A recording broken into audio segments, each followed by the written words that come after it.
দেখেন আমাদের রাজ্যে স্বাস্থ্য ব্যবস্থা তলানিতে। যারা বিশ্বমানের স্বাস্থ্য ব্যবস্থা বলে বাজার গরম করছে, বিশ্বমানের স্বাস্থ্য ব্যবস্থা দূরে থাক। আমাদের রাজ্যে বামফ্রন্ট সরকার থাকার সময় স্বাস্থ্যের যে ফেসিলিটিগুলো ছিল, সেই ফেসিলিটিগুলো আজকে কোনো কিছুই মানুষ খুঁজে পাচ্ছে না।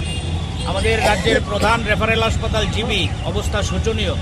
আপনারা প্রতিদিন খবরের কাগজে বিভিন্ন নিউজ চ্যানেলে দেখছেন এই কী অবস্থা আমাদের এই জিবি হাসপাতালের মধ্যে। রোগীরা যারা আসছেন তাদেরকে ওষুধপত্র লিখলে তারা ওষুধ পাচ্ছেন না। সার্জিক্যাল যেখানে অপারেশন হয়, অপারেশনের যে সেলাই করার সুতো সেটা পর্যন্ত বাজার থেকে কিনে নিতে হয়। বাথরুমগুলোর অবস্থা ভয়ানক, জল পাওয়া যায় না, আগুন লেগে যাচ্ছে। এক কথায় একটা অভূতপূর্ব নৈরাজ্যের পরিবেশ এই রেফারেল হাসপাতাল জিবিতে। কিন্তু রাজ্যের যিনি স্বাস্থ্যমন্ত্রী তিনি আবার মুখ্যমন্ত্রী। অবাক করার মতো ঘটনা। ত্রিপুরা রাজ্যের ইতিহাসে আমরা কোনোদিন দেখিনি এই ঘটনা। সেটা ওদের অন্তর্দলীয় বিষয়, আমি এই নিয়ে টিপ্পণী করতে চাইছি না।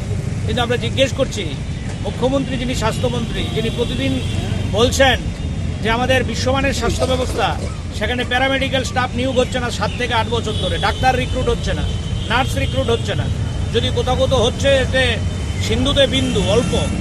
এই যে অবস্থা, এত শূন্যপদ কারা পূরণ করবে এই শূন্যপদগুলো?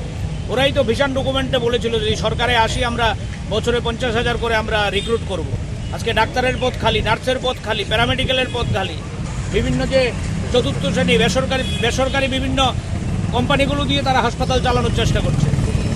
খবরের কাগজের মধ্যে আমরা লক্ষ্য করছি ডাক্তারের জায়গায় বসে আছেন সুইপার। এই যে নৈরাজ্যের প্রতিবাদে সিপিআইএম উত্তর আগরতলা অঞ্চল কমিটি, এই এলাকার যে আমাদের পার্টির অঞ্চল কমিটি, তারা সিদ্ধান্ত করেছে আজকে সুপারের কাছে ডেপুটেশনে যাবে। এবং আমরা ডেপুটেশন প্রাথমিক পদক্ষেপ আপনাদের জানান দিতে চাই। ডেপুটেশনের পরও যদি এই সমস্যার সমাধানের উদ্যোগ না নেয়, আমরা বৃহত্তর আন্দোলনে যেতে বাধ্য হব।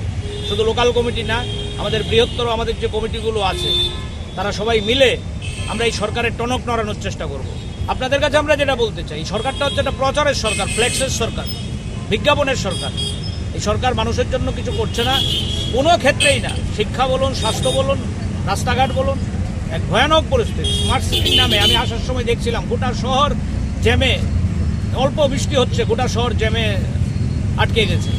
এই যে অচল অবস্থা কাটানোর জন্য তো মানুষকে কাউকে না কাউকে রাস্তায় নামতে হবে। আমরা সিপিআইএম মানুষের প্রতি দায়বদ্ধ।